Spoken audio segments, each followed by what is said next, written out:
என்பவற்றால் மீட்கப்படவில்லை.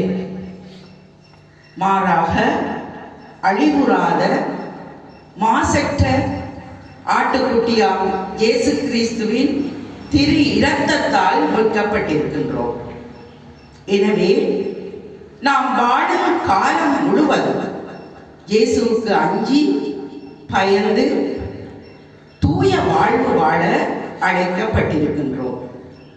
இறைவன் ஆள் பார்த்து செயல்படுபவர் அல்ல, மாறாக அவரவர் செயல்பாடுகளுக்கு ஏற்ப தீர்ப்பு வழங்குவார்.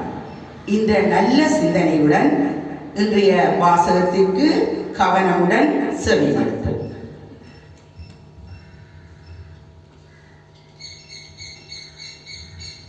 திருத்தூதர் பேதுரு எழுதிய திருமுகத்தில் இருந்து. அன்பார்ந்தவர்களே, நீங்கள் தந்தையே என அழைத்து மன்றாடுபவர் ஆளை பார்த்தல்ல, அவரவர் செயல்களின்படியே தீர்ப்பு வழங்குகிறார். ஆகையால் இவ்வுலகில் நீங்கள் அந்நியராய் வாழும் காலமெல்லாம் அவருக்கு அஞ்சி வாழுங்கள். உங்கள் மூதாதையிடம் இருந்து வழி வழியாய் வந்த வீணான நடத்தையில் நின்று உங்களை விடுவிக்க கொடுக்கப்பட்ட விலை என்னவென்று உங்களுக்கு தெரியும்.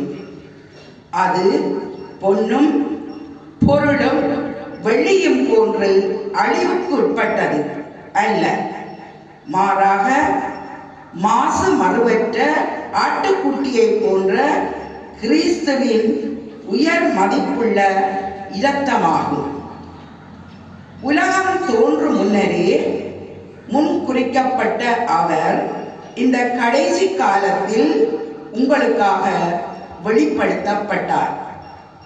அவர் வழியாகத்தான் நீங்கள் கடவுள் மீது நம்பிக்கை கொண்டீர்கள். இறந்த அவரை கடவுள் உயிர்த்தெழச் செய்து பெருமைப்படுத்தியுள்ளார்.